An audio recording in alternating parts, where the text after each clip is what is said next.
Hey guys what's up. कैसे हैं आप लोग? आई होप आप सभी लोग बहुत अच्छा करेंगे अपनी लाइफ में और आपकी प्रिपरेशन जेई की बहुत अच्छी चल रही होगी। सीबीएसई के रिजल्ट्स आ चुके हैं, जिनके नंबर अच्छे आए हैं बहुत अच्छी बात है, कॉन्ग्रेचुलेशंस। और जिनके अच्छे नहीं आए हैं उनको परेशान होने की जरूरत है नहीं। अपनी पढ़ाई पे फोकस करें, जेई का एग्जाम निकालें और आगे बढ़ें, ठीक है। नेशनल टेस्ट अभ्यास का हमने पेपर 1 to 15 का इनऑर्गेनिक कंप्लीट कर लिया था। इनऑर्गेनिक केमिस्ट्री के जितने भी क्वेश्चन थे वो हमने ऑलरेडी कंप्लीट कर लिए हैं। एक मैंने पेपर 16 था वो भी कंप्लीट कर दिया था। आज जो हम डिस्कस करेंगे वो हम डिस्कस करेंगे पेपर 17 टू पेपर 30 के इनऑर्गेनिक केमिस्ट्री के क्वेश्चंस। क्लियर है यहाँ तक सबको? और क्योंकि इसमें ज्यादा क्वेश्चन है, ऑलमोस्ट 100+ क्वेश्चन है, तो इसको मैं 2 पार्ट में कवर करूंगा। आज मैं पार्ट 1 का वीडियो अपलोड कर दूंगा। जो आज डेट है अपनी कौन सी 13 है मेरे ख्याल से, तो 13 है आज, इसका पहला वीडियो अपलोड हो जाएगा और कल 14 को इसका सेकंड वीडियो अपलोड कर दूंगा। Welcome to the official YouTube channel of केमीवे और मेरा नाम है सौरभ श्रीवास्तव। आज का वीडियो शुरू करते हैं। तो फर्स्ट क्वेश्चन देखो क्या बोला है। द सेट, रुको पेन चेंज कर लेता हूं। The set which was all the species planar is, क्या क्वेश्चन हुआ? Which was all the species, हटाओ, मतलब क्वेश्चन ये कहना चाह रहा है कि कौन से मॉलिक्यूल्स जो हैं सारे प्लेनर हैं। तो हम बना के देख लेते हैं, ठीक है। तो चलो I3- का स्ट्रक्चर देखो। देखो I3-, तो आयोडीन को निगेटिव चार्ज दे दो, इस पे कितने टोटल 8 इलेक्ट्रॉन हो जाएंगे, 2 बॉन्ड बना लेगा और इस पे होंगे 3 लोन पेयर। तो ये देखो लीनियर है, तो ऑब्वियस सी बात है अगर ये लीनियर है तो ये प्लेनर ही होगा। तो ये बात तो सही है कि I3- इज प्लेनर। CO2 का स्ट्रक्चर देखो, C डबल बॉन्डो डबल बॉन्डो, CO2 भी क्या है, प्लेनर है, तो ये भी प्लेनर हो गया। इजी। आते हैं नेक्स्ट, HCF4 देखो। देखो जेनॉन के पास टोटल 8 इलेक्ट्रॉन होंगे, 4 बॉन्ड बनाने में यूज कर लो। तो फ्लोरीन फ्लोरीन फ्लोरीन फ्लोरीन, और 2 आ जाएंगे लोन पेयर। अब देखो ये स्ट्रक्चर ही क्या है, इसका नाम ही है स्क्वायर प्लेनर, नाम ही है स्क्वायर प्लेनर, तो ऑब्वियस सी बात है कि ये स्ट्रक्चर भी क्या होगा, प्लेनर होगा। तो जहां तुम्हें प्रॉब्लम होगी वो होगी I2Cl6 में। देखो ICl3 का डाइमर होता है I2Cl6, और इसका स्ट्रक्चर ध्यान से देखें सब लोग। ये हो सकता है सबको प्रॉब्लम हो, तो ध्यान से देखना। आई, इसमें होता है ब्रिज्ड, ब्रिज्ड क्लोरीन होता है, ठीक है। इसमें 3 सेंटर 4 इलेक्ट्रॉन बॉन्ड होता है। तो ये ब्रिज्ड क्लोरीन हो गए, 2 क्लोरीन ऐसे अटैच हो गए और 2 क्लोरीन यहाँ पे अटैच हो गए, और जो लोन पेयर है वो यहाँ पे है। तो ये भी एक मेरा क्या है, प्लेनर स्ट्रक्चर है। तो this is also planar structure. तो इसका पहला ही ऑप्शन क्या है, पहला ही ऑप्शन करेक्ट है, तो इसको मैं यहाँ पे करेक्ट कर देता हूँ। बाकी जब तुम बनाओगे तो तुम्हें पता चलेगा, जैसे H2O है तो वो बेंट हो जाएगा, उसमें 2 लोन पेयर हैं, वो टेट्राहेड्रल में जाएगा। तो ये वाला ऑप्शन ऐसे ही गलत हो गया, ठीक है। CO2 प्लेनर है। XeO3 देखो, XeO3, तो ये टेट्राहेड्रल हो जाएगा ना, XeO3, डबल बॉन्डो डबल बॉन्डो, और यहाँ पे एक लोन पेयर आ जाएगा। तो ऑब्वियसली ये टेट्राहेड्रल में चला गया, तो यहाँ पे गलत हो गया। इस तरह देखो BrF5 देखो इस वाले में, तो BrF5 देखोगे तो क्या हो जाएगा, Br पे टोटल 7 इलेक्ट्रॉन, 5 बॉन्ड बनाने में यूज हो जाएंगे। तो ये देखो एक आ जाएगा आउट ऑफ द प्लेन और एक हो जाएगा लोन पेयर, तो ये भी यहां से हट गया। तो ये सारे, इन सब में एक एक मैंने क्या कर लिए, नॉन प्लेनर पकड़ लिए, तो ऑटोमेटिकली मुझे पता चल गया कि ये सारे ऑप्शन क्या हैं, गलत है। तो ऐसे भी कर सकते हो, जैसे तुम्हें अच्छा लगे वैसे कर लेना। नेक्स्ट क्वेश्चन लेते हैं।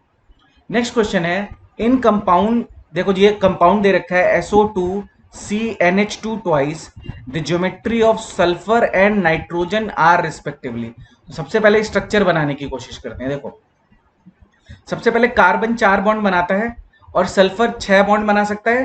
देखो ये चीज सबको पता होना चाहिए, सल्फर 2 बॉन्ड भी बना सकता है, 4 भी बना सकता है और 6 भी बना सकता है।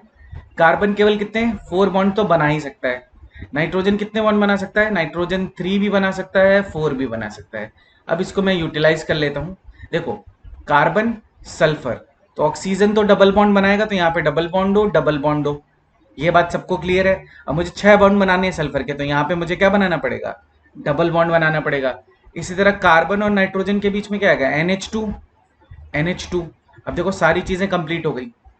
अब हमें क्या पूछा है, हमसे पूछा है ज्योमेट्री, पूछा है ज्योमेट्री, पूछा है ज्योमेट्री में बेटा लोन पेयर को कंसीडर करते हैं, शेप में लोन पेयर को कंसीडर नहीं करते हैं। तो यहाँ पे देखो सारे सिग्मा बॉन्ड हैं, तो ये क्या हो जाएगा, ये हो जाएगा sp2, एक सिग्मा, एक सिग्मा, एक sigma.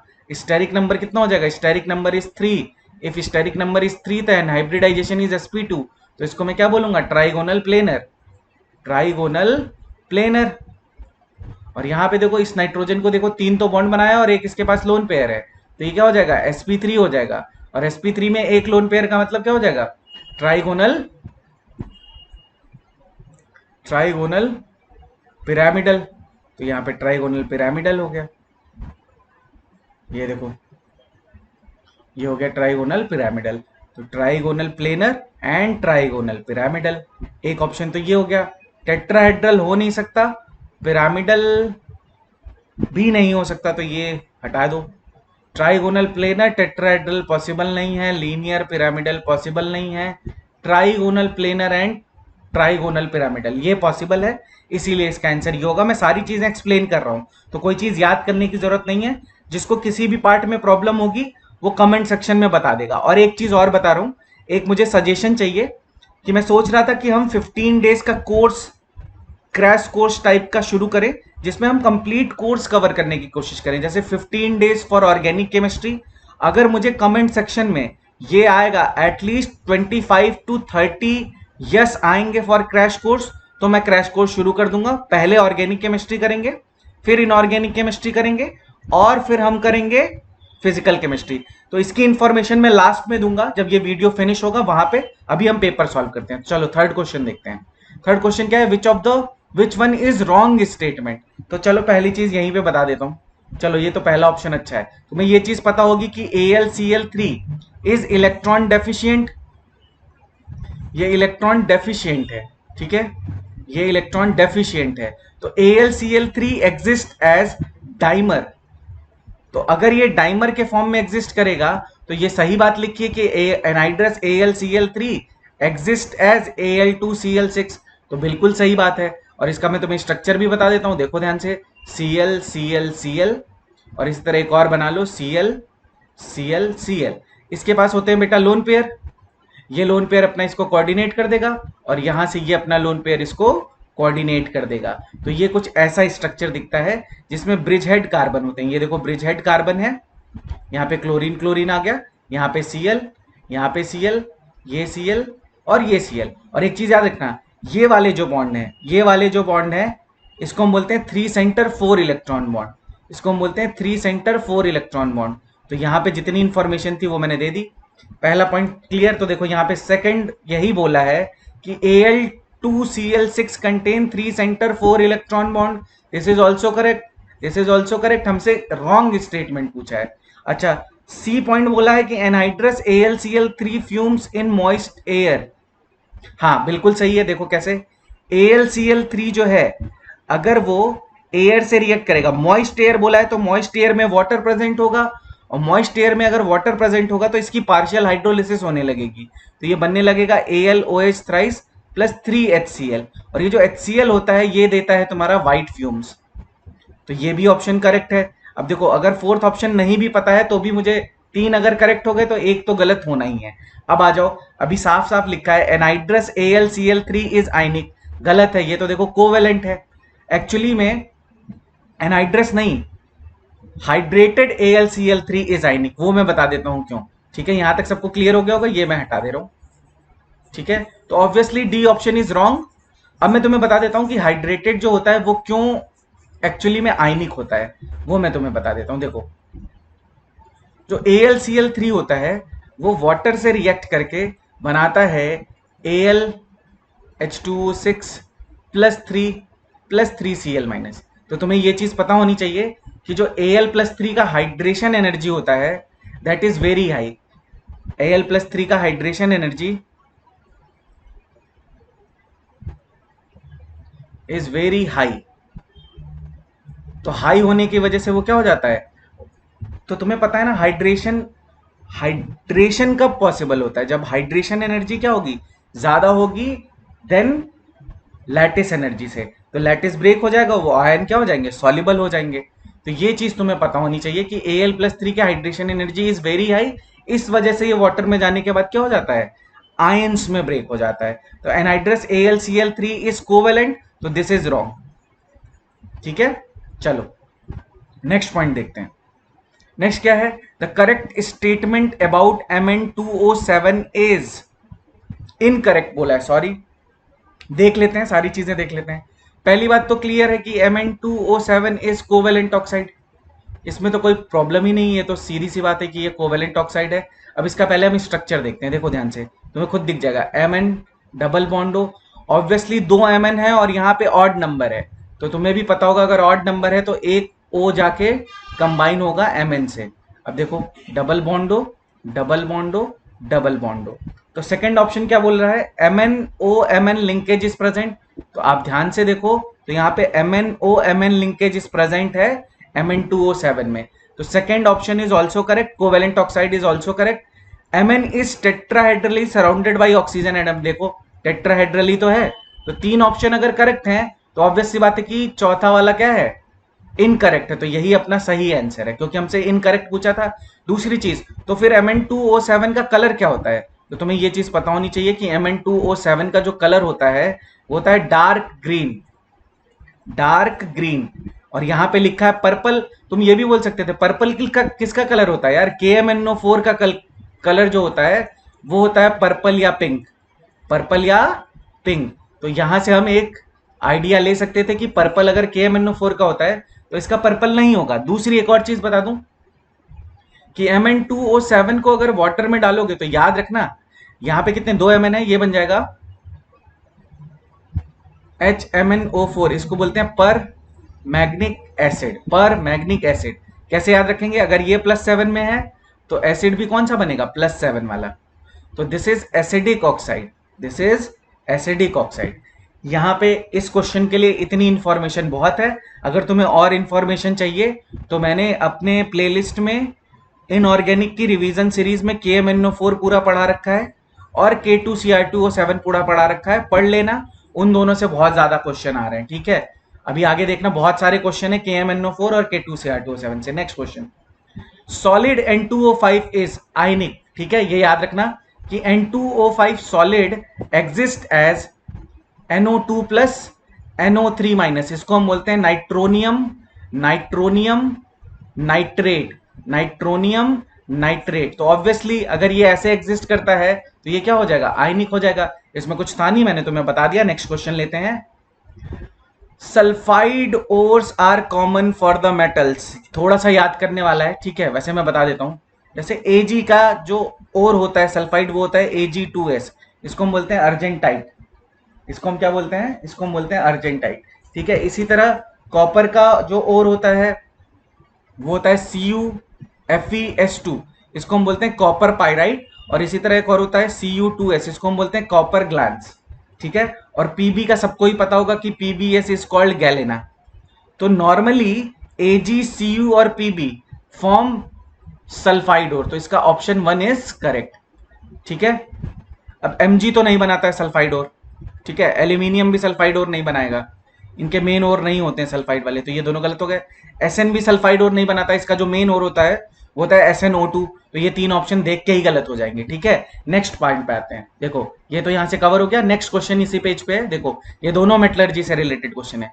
Which one of the following reaction is an example of calcination process. तो सबसे पहले तुम कैल्सिनेशन समझ लो क्या होता है। कैल्सिनेशन में हम क्या करते हैं, कंसंट्रेटेड ओर को हीट करते हैं, इन द एब्सेंस ऑफ बहुत इजी है, in the absence of oxygen, और रोस्टिंग में करते हैं in the presence of oxygen, simple. तो कैल्सिनेशन में क्या होगा, जो वोलेटाइल इंप्योरिटीज होंगी वो यहां से क्या हो जाएंगी, वोलेटाइल है तो वो वहां से भाग जाएगी और बचेगा क्या, केवल रेजिड्यू बचेगा। अब ध्यान से देखना, तो अगर तुमसे कोई बोले कि ये है Fe2O3.XH2O, एनसीईआरटी जरूर पढ़ो, हीट करेंगे तो क्या होगा, ये बन जाएगा Fe2O3 प्लस XH2O, तो यहां से वाटर क्या हो गया, भाग गया और ये रह गया। इसी तरह जैसे मान लो MgCO3 है, इसको अगर मैं हीट करूंगा तो ये बन जाएगा MgU प्लस CO2, तो CO2 इज गैस, तो ये यहां से क्या हो जाएगी, भाग जाएगी। देखो ये तो क्या है, ये तो ऑक्सीडेशन है, इसको हटाओ। ये देखो एक तरह से क्या है, ये एक तरह से रोस्टिंग है, रोस्टिंग में इन दी प्रेजेंस ऑफ ऑक्सीजन करते हैं, तो यहाँ पे तो ये रोस्टिंग है बेटा, ये रोस्टिंग है, इसको हटाई दो। तो ये ऑप्शन तो वैसे ही गलत हो गया, ये तो वैसे ही गलत है। इसमें कुछ और करने की कोशिश किया है, AgHCl से रिएक्शन कराया है तो AgCl प्लस वाटर है, ये है नहीं। D option is correct. Calcination में क्या होगा, इसको जब मैं हीट करूंगा तो CO2 गैस यहां से रिलीज हो जाएगी और ये बच जाएगा MgO और मुझे ऑक्साइड मिल जाएगा। तो इसी को हम बोलते हैं कैल्सिनेशन। कैल्सिनेशन में क्या करते हैं, कंसंट्रेटेड ओर लेते हैं और उसको हीट करते हैं in the absence of oxygen. Clear, आगे बढ़ते हैं। Next question, the gas produced by the passage of air over hot coke is, easy है, मैं बता देता हूं। जैसे कोक का मतलब कार्बन, उसके ऊपर से तुम्हें एयर पास करनी है तो एयर में ऑक्सीजन भी होगी और N2 गैस भी होगी। जब इसको पास करोगे तो ऑब्वियस सी बात है यहाँ पे क्या बन जाएगा, CO प्लस N2 गैस, और इसको हम बोलते हैं प्रोड्यूसर गैस। इसको हम क्या बोलते हैं, इसको हम बोलते हैं प्रोड्यूसर गैस, इसको हम बोलते हैं प्रोड्यूसर गैस। तो इसका आंसर होगा सी। वाटर गैस क्या होती है, वाटर गैस होती है CO प्लस H2, मतलब कार्बन की जब स्टीम से रिएक्शन कराओगे तो वाटर गैस का फॉर्मेशन होगा, और जब एयर से कराओगे तो होगा प्रोड्यूसर गैस का। और याद रखना producer gas is CO plus N2। Easy question है, कुछ नहीं है, जो एनसीईआरटी पढ़ेगा करके आएगा, और जो नहीं पढ़ेगा तो भैया इनऑर्गेनिक वैसे ही सबको टफ लगती है, टफ बनाओगे तो टफ है, पढ़ लेना एनसीईआरटी। नेक्स्ट क्वेश्चन, 1000 बार पूछा हुआ क्वेश्चन है, the Lewis acid order for the boron halide. ध्यान से देखो, BF3 बैक बॉन्डिंग, यहां पे 2p और 2p के बीच में बैक बॉन्डिंग है, तो यहां पे एक्सटेंट ऑफ बैक बॉन्डिंग क्या होगा, ज्यादा होगा। तो जहां पे एक्सटेंट ऑफ बैक बॉन्डिंग ज्यादा होगा वहां पे एसिड, तुम खुद सोचो, अगर मैं यहां पे इसको इलेक्ट्रॉन प्रोवाइड करने लगूंगा, इलेक्ट्रॉन प्रोवाइड करने लगूंगा तो ये इलेक्ट्रॉन लेगा ही क्यों, ये तो अपनी इलेक्ट्रॉन की जो इसको जितनी जरूरत है वो ये इंटरनली कंप्लीट कर ले रहा है बैक बॉन्डिंग से। तो जहां पे एक्सटेंट ऑफ बैक बॉन्डिंग कम होगा वहां पे क्या होगा, एक्सटेंट ऑफ बैक बॉन्डिंग कम होगा, वहां पे एसिडिक स्ट्रेंथ ज्यादा होगा। तो मैं बोल सकता हूं कि एक्सटेंट ऑफ बैक बॉन्डिंग, जितना ज्यादा एक्सटेंट होगा बैक बॉन्डिंग का उतनी कम होगी एसिडिक स्ट्रेंथ। तो इनवर्सली प्रोपोर्शनल बोल सकता हूं ना, if extent of back bonding is more acidic strength is less. तो लुईस एसिडिक कैरेक्टर के इनवर्सली प्रोपोर्शनल है, लुईस एसिडिक स्ट्रेंथ के इनवर्सली प्रोपोर्शनल है। ठीक है, तो ये पॉइंट हमने कर लिया था, extent of back bonding is inversely proportional to Lewis acidic strength. इसका मतलब BF3 में बैक बॉन्डिंग का एक्सटेंट ज्यादा होगा क्योंकि उनके जो ऑर्बिटल्स हैं उनका साइज जो है वो सेम है, तो एक्सटेंट ऑफ ओवरलैपिंग अच्छा होगा। तो ऑब्वियसली बात है इसका बाहर से इलेक्ट्रॉन लेने की टेंडेंसी क्या हो जाएगी, कम हो जाएगी। तो ऑब्वियस सी बात है कि BI3 का लुईस एसिडिक स्ट्रेंथ सबसे ज्यादा, फिर BBr3, फिर BCl3 और लास्ट में BF3। अब तुम मैच करा लो कौन सा ऑर्डर तुम्हें सही लग रहा है। तो मेरे हिसाब से डी ऑप्शन मुझे करेक्ट लग रहा है, BI3 BBr3 BCl3 BF3, तो डी ऑप्शन इज करेक्ट। बाकी तुम चेक कर लेना, रॉन्ग है। आगे बढ़ते हैं, नेक्स्ट क्वेश्चन लेते हैं। हाँ देखो, ये भी अच्छा क्वेश्चन है, अब जिसने एनसीईआरटी पढ़ी है वो बहुत इजीली कर लेगा। In the context of Hall Heroult process for the extraction of aluminium which of the following statement is false. तो एक चीज तो देखो तुम्हें पता होना चाहिए कि देखो यार, एक चीज इलेक्ट्रोलिसिस है, तो इलेक्ट्रोलिसिस में क्या होगा, एनोड पे होता है तुम्हारा ऑक्सीडेशन, ये बात सबको पता होनी चाहिए। और कैथोड पे क्या होता है, कैथोड पे होता है तुम्हारा रिडक्शन। तो मैं यहां से तुम्हें कुछ सिंपल सिंपल पॉइंट बता देता हूं, एनसीईआरटी जरूर पढ़ो, उससे बहुत सारी चीजें तुम्हें। Al+3 is reduced at cathode to aluminium, ये तो करेक्ट है, इसमें कोई प्रॉब्लम नहीं है। दूसरी चीज तुम्हें पता होनी चाहिए कि Al2O3 को हम मिक्स करते हैं, क्रायोलाइट है ये, Na3AlF6 इस क्रायोलाइट, और हम यूज कर सकते हैं CaF2, और इन दोनों का सेम ही काम होता है, इन दोनों का सेम काम होता है, इसको हम बोलते हैं क्रायोलाइट। क्रायोलाइट, इसीलिए एनसीईआरटी जरूर पढ़ो।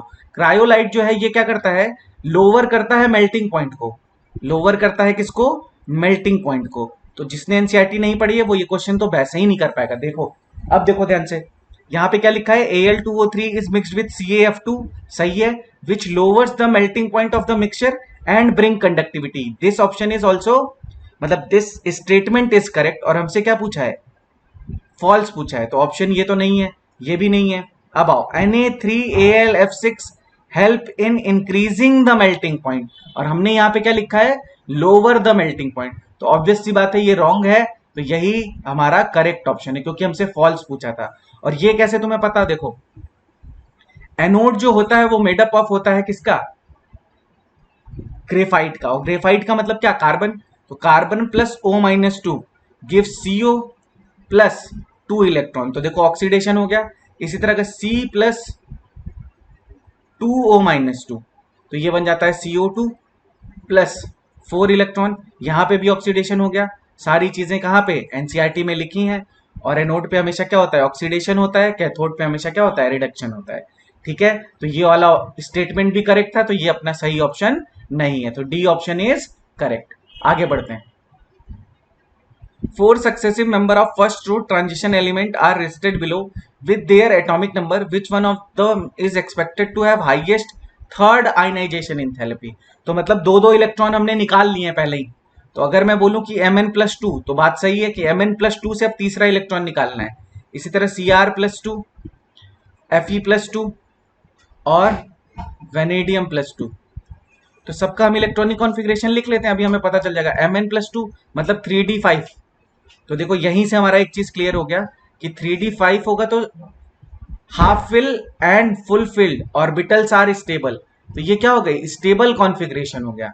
अगर ये स्टेबल कॉन्फ़िगरेशन हो गया, स्टेबल कॉन्फ़िगरेशन होने से क्या होगा, स्टेबल कॉन्फ़िगरेशन होने से ज्यादा एनर्जी देनी पड़ेगी इलेक्ट्रॉन को निकालने के लिए, और क्या हो जाएगा, उसकी वजह से उसकी आयनाइजेशन एनर्जी इंक्रीज हो जाएगी। तो यहीं से अपना एक ही लिखते हमें पहला आंसर मिल गया अपना, तो मैंगनीज इज करेक्ट। बाकी सब में देखो, इसमें 3d4 होगा, ठीक है। एक इलेक्ट्रॉन S से निकलेगा, एक इलेक्ट्रॉन यहां से निकलेगा, क्योंकि इसमें कॉन्फ़िगरेशन तुम्हें पता है 4s1 3d5 होती है। इस तरह इसमें दो इलेक्ट्रॉन निकलेगा तो ये हो जाएगा 3d6, और इसमें दो इलेक्ट्रॉन निकलेगा तो वेनेडियम 23 का मतलब 3d3। तो सब में देखो सबसे ज्यादा स्टेबल यही है, क्योंकि इसमें हाफ फील्ड कॉन्फ़िगरेशन है, तो इसका थर्ड आयनाइजेशन एनर्जी सबसे ज्यादा होगा। आगे बढ़ते हैं। अच्छा, with of the following is a positive overlap that's least to bonding. देखो ये यहाँ पे इसमें ऑप्शन नहीं है, तो ऑप्शन हम बना लेंगे। जैसे मान लो मैं पहले ऑप्शन दे देता हूँ, चलो मान लो मैंने बोला कि ए ऑप्शन है 1 2, बी ऑप्शन है 1 2 3, खुद से ऑप्शन बना लेते हैं। सी ऑप्शन है plus plus second and third, और फोर्थ ऑप्शन है 1 एंड फोर्थ। तो अब तुम्हें बताना है कि which of the following is a positive overlap that lead to bonding. अब तुम्हें एक चीज पता होनी चाहिए कि सेम फेज में जब ओवरलैपिंग होती है, same phase overlapping, same phase में जब ओवरलैपिंग होती है तो फॉर्म होता है बॉन्ड, तो बॉन्ड फॉर्मेशन होता है। और अगर डिफरेंट फेज में, सेम फेज का मतलब ऐसे देखो, पॉजिटिव और ये सेम फेज में पॉजिटिव, इनके बीच में ओवरलैपिंग होगी तो बॉन्ड फॉर्मेशन होगा। पर अगर इनके बीच में कराओगे पॉजिटिव और निगेटिव, तो यहाँ पे no bond formation, no bond formation. तो जब सेम फेज में होगा तो बॉन्ड फॉर्मेशन होगा, और जब सेम फेज में नहीं होगा तो बॉन्ड फॉर्मेशन नहीं होगा। एक चीज और बता दूं, यहाँ पे देखो ये एक p ऑर्बिटल है और यहाँ पे एक s ऑर्बिटल है। तो ये देखो जितना पॉजिटिव पॉजिटिव का ओवरलैप हुआ है उतना ही पॉजिटिव निगेटिव का ओवरलैप हुआ है, इसलिए इसको हम बोलते हैं जीरो ओवरलैप। इसको हम बोलते हैं जीरो ओवरलैप। इसमें भी बॉन्ड का फॉर्मेशन नहीं होगा, तो यहाँ पे बॉन्ड का फॉर्मेशन नहीं होगा, पॉजिटिव पॉजिटिव, तो यहाँ पे बॉन्ड का फॉर्मेशन होगा। पॉजिटिव पॉजिटिव निगेटिव निगेटिव मतलब सेम फेज सेम फेज, तो यहाँ पे भी बॉन्ड का फॉर्मेशन होगा। पॉजिटिव निगेटिव निगेटिव पॉजिटिव, यहाँ पे बॉन्ड का फॉर्मेशन नहीं होगा, तो ऑप्शन सी इज करेक्ट, जिसमें सेकंड और थर्ड आया है। ठीक है, इजी क्वेश्चन था, मैंने तुम्हें कॉन्सेप्ट बता दिया है, चेक कर लेना। The complex having square planar geometry is, ये बहुत अच्छा क्वेश्चन है क्योंकि ये एक्सेप्शन वाला क्वेश्चन है, तो ये तुम्हें समझना पड़ेगा।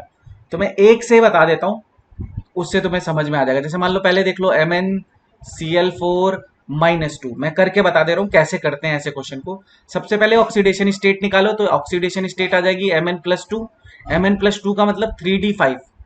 दूसरी चीज चेक करते हैं, Cl जो है वो कैसा, Cl- is weak field ligand. Weak field ligand है तो पेयरिंग नहीं होगी। अगर वीक फील्ड लिगेंड है तो पेयरिंग नहीं होगी, तो मैं क्या बनाऊंगा, 3d5 बनाऊंगा। तो देखो 1 2 3 4 5, इसके बाद आएगा S और उसके बाद आएगा P। कितने लिगेंड है मेरे, लिगेंड है मेरे 4, तो ये सारे मिलके क्या बनाएंगे, sp3। ऑर्बिटल्स बनाएंगे ओवरलैपिंग के बाद, तो ऑब्वियस सी बात है अगर ये sp3 ऑर्बिटल बनाएंगे तो ये टेट्राहेड्रल होगा। तो ये ऑप्शन तो गलत हो गया। ऐसे हम क्वेश्चन को सॉल्व करते हैं। तो ये तो स्क्वायर प्लेनर नहीं होगा, ये बात क्लियर है। इसी तरह CuCl4-2 में देखो क्या होगा, Cl is weak field ligand और ये आएगा Cu+2, तो Cu+2 आएगा तो इसके 9 इलेक्ट्रॉन होंगे, तो 9 इलेक्ट्रॉन को जब फिल करोगे और उसमें पेयरिंग पॉसिबल नहीं है तो क्या हो जाएगा। देखो एक्सप्लेन कर दे रहा हूं यार मैं, ऐसे जल्दी जल्दी पढ़ाने में मजा नहीं आती। तो ये देखो, जिसको आता है बहुत अच्छी बात है, बस चेक कर ले कि यहाँ पे पेयरिंग नहीं होगी तो ऑब्वियसली ये भी क्या होगा, sp3 होगा। इसी तरह CO है, निकिल में यहाँ पे 8 इलेक्ट्रॉन है तो सबकी पेयरिंग करेगा तो यहाँ पे 10 इलेक्ट्रॉन हो जाएंगे डी में।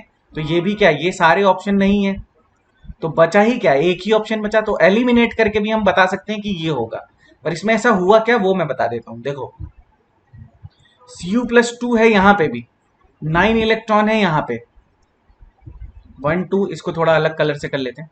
तो 1 2 3 4 5 6 7 8 9 और यहाँ पे S है और यहाँ पे P है। तो एक चीज ये होनी चाहिए थी ना कि यहाँ पे भी तो sp3 होना चाहिए था, पर ऐसा नहीं होता। ये वाला जो इलेक्ट्रॉन है ये 3d से 4p में शिफ्ट हो जाता है, तो इसीलिए मैं बोल रहा हूँ ये थोड़ा सा एक्सेप्शनल केस है, इसलिए तुम्हारे लिए इंपॉर्टेंट भी हो जाता है। अगर ये p में चला जाएगा तो मुझे एक d मिल गया। तो इसको देखो मैं बना देता हूँ फाइनली कैसा सिचुएशन बनेगा। 1 2 3 4 5, तो यहाँ पे 4 इलेक्ट्रॉन 8 इलेक्ट्रॉन, ठीक है, ये फ्री हो गया, एक s फ्री हो गया, 2p फ्री हो गया और यहाँ पे ये इलेक्ट्रॉन आ गया कूद के, तो ये बन जाएगा DsP2 और DsP2 इज स्क्वायर प्लेनर। तो ये है DsP2 और DsP2 क्या होता है, स्क्वायर प्लेनर। तो option D is correct. I hope ये वाला पॉइंट सबको समझ में आ गया होगा। यहाँ पे 3D से 4p में क्या हो जाता है, ट्रांजिशन हो जाता है। ये चीज याद रखना है अगर आप नोट्स बनाते हो, अगर वीडियो देख के नोट्स बनाते हो तो ये इंपॉर्टेंट में करके लिख लेना, क्योंकि ये देखो आया हुआ क्वेश्चन है। चलो आगे बढ़ते हैं। बोला है regarding the oxidation state of element of transition element the incorrect statement is. तो ये चीज तो देखो एकदम बुक में लिखी हुई है, ध्यान रखना कि जैसे क्रोमियम है, क्रोमाटन, ठीक है, W, जैसे ही डाउन द ग्रुप जाओगे तो जो +6 का ऑक्सीडेशन स्टेट है उसकी स्टेबिलिटी इंक्रीज होती है। +6 oxidation state stability increases down the group. तो इसमें पहला क्या बोला है, MO+6 is more stable then Cr+6। ये करेक्ट स्टेटमेंट है और हमसे इनकरेक्ट पूछा है तो ये तो रॉन्ग हो गया। W+6 is more stable then Cr+6, ये भी करेक्ट स्टेटमेंट है और हमसे इनकरेक्ट पूछा है तो ये ऑप्शन भी रॉन्ग हो गया। अब एक बात मेरी बात ध्यान से सुनो, oxo anion of Cr+6 in acidic medium is better oxidising agent than oxide of MO and W। बिल्कुल सही बात है, क्योंकि Cr+6 लेस स्टेबल होगा तो ये Cr+3 में कन्वर्ट होना चाहेगा, पर नीचे वाले जो हैं वो कन्वर्ट होना नहीं चाहेंगे, और अगर कन्वर्ट होना नहीं चाहेंगे +3 में तो ऑक्सीडाइजिंग एजेंट की तरह बिहेव नहीं करेंगे। ऑक्सीडाइजिंग एजेंट क्या होता है, सामने वाले को ऑक्सीडाइज करता है और खुद रिड्यूस होता है, तो देखो ये रिड्यूस हो जाएगा पर नीचे वाले रिड्यूस नहीं होंगे। लास्ट ऑप्शन देखो क्या बोला, higher oxidation state are shown by metal when they are attached to pi acceptor ligand.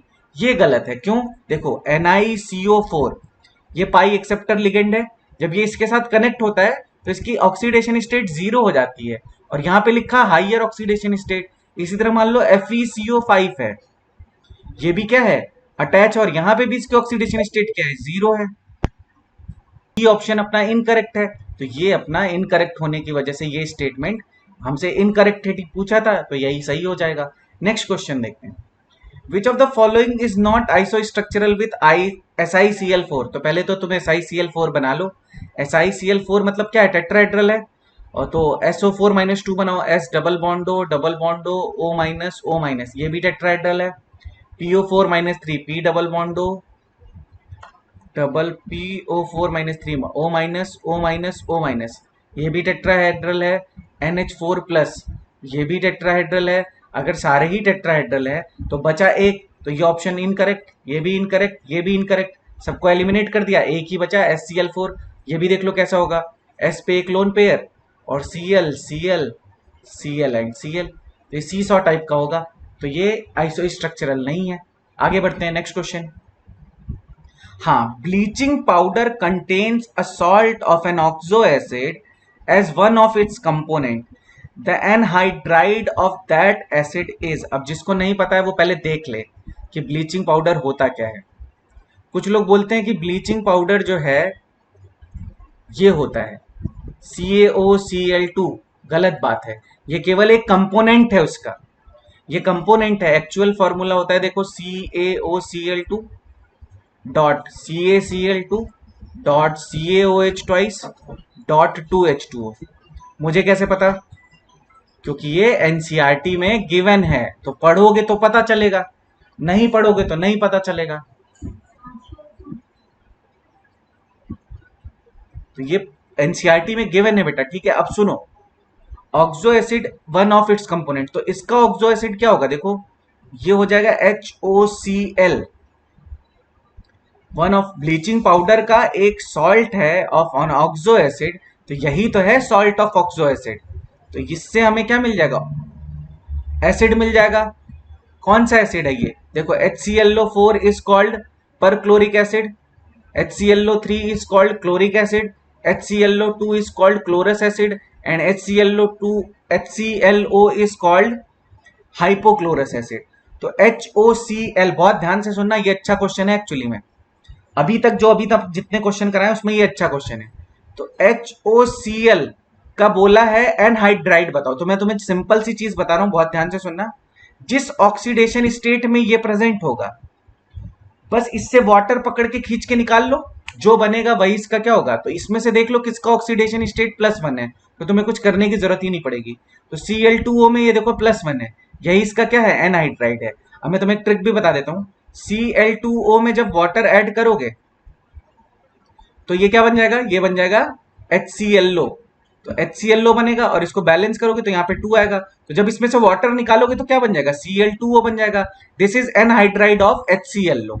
ठीक है, सिंपल। ये देखो Cl2O7 है, ये +7 ऑक्सीडेशन स्टेट में है। तो +7 ऑक्सीडेशन स्टेट में तो ये किसका एनहाइड्राइड हो सकता है? ये इसका एनहाइड्राइड हो सकता है, +7 वाले का। तो HClO4 का एनहाइड्राइड क्या होगा? Cl2O7, क्योंकि ये +7 ऑक्सीडेशन स्टेट में है और ये भी +7 ऑक्सीडेशन स्टेट में है। तो ये तो याद करने की चीज हुई नहीं, ये तो समझने की चीज हुई। तो HClO4 में क्लोरीन का जो ऑक्सीडेशन स्टेट होगा, वही उसके एनहाइड्राइड में भी उसका क्या होगा? Oxidation state. Simple question, A option is correct. आगे बढ़ते हैं। The set containing only transition metal is. अब जो भाई जिसको पीरियोडिक टेबल नहीं याद है वो नहीं कर पाएगा, तो मैं बता देता हूं, यहां पे ध्यान से देखो। टाइटेनियम तो है, Nb भी है, पर रेडियम नहीं है, तो ये ऑप्शन गलत। पैलेडियम, इरिडियम और TA ये भी अपना है, ठीक है। तो ये कहां पे आता है मैं तुम्हें बता देता हूं, नहीं पढ़ोगे पिटोगे। तो पैलेडियम आ गया, उसके बाद कोबाल्ट, आयरलैंड, रोहिडियम, यहाँ पे IR आ गया, और वेनिडियम, NbTA। थैलियम, थैलियम तो नहीं बोलते हैं, थ्यूलियम समथिंग बोलते हैं इसको, TA को। तो दिस इज ट्रांजिशन मेटल, तो ये TA वाला करेक्ट है। यहाँ पे देखो AG, AU ये दोनों तो हैं ट्रांजिशन, पर इंडियम नहीं है। बैगन, आलू, गाजर इन थैला, तो ये तो 13 ग्रुप का हो गया। BL गाइंटल, BL गा इन टल, तो ये तो हटा दो, इसको हटा दो। और ये W है तुम्हारा ट्रांजिशन एलिमेंट, और PT भी है transition element, but PO is polonium, तो ओल्ड स्टाइल से टी पो। तो है तो ये इजी क्वेश्चन, पर नहीं आएगा तो फिर नहीं कर पाओगे। तो ऑप्शन B इज करेक्ट। आगे बढ़ते हैं। द करेक्ट स्टेटमेंट इज, बहुत अच्छा क्वेश्चन है।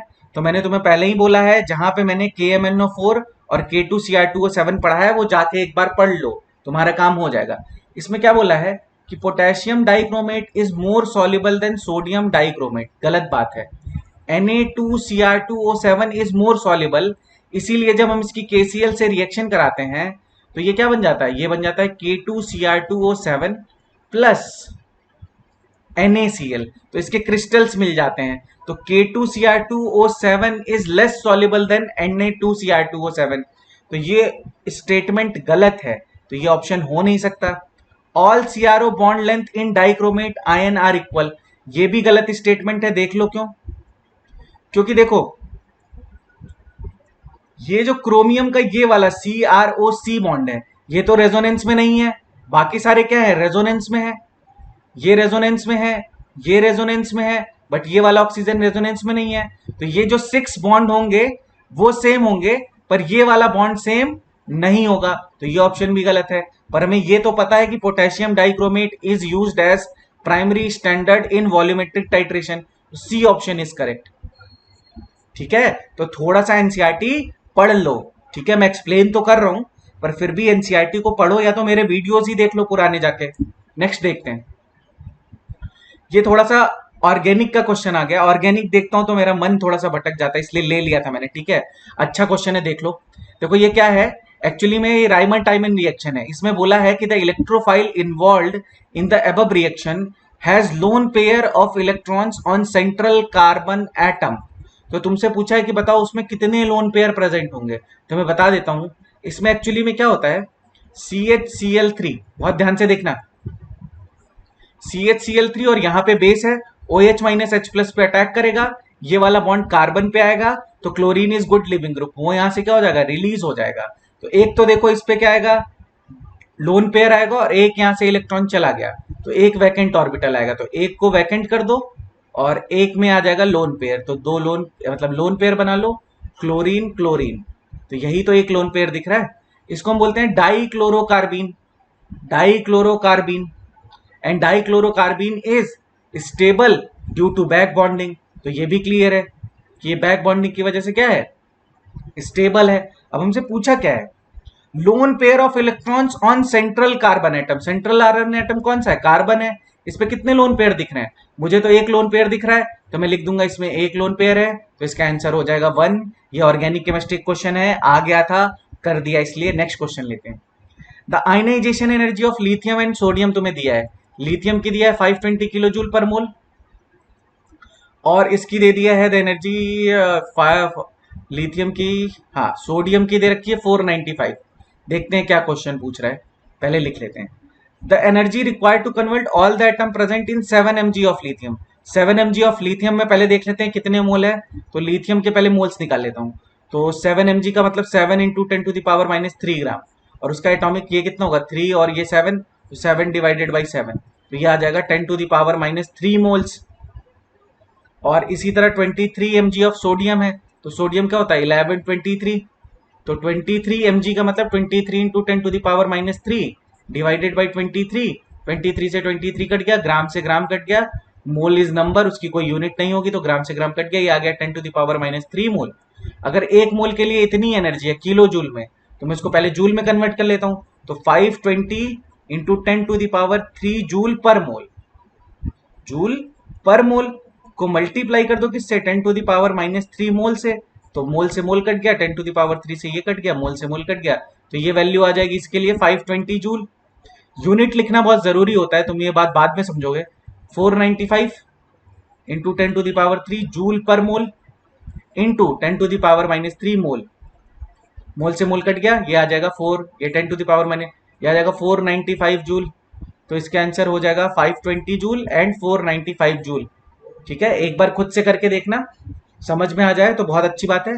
आगे देखते हैं, at 25 degree Celsius nitrogen exist as N2 and phosphorus exist as P4 because N2 as, चलो मैं बता ही देता हूं।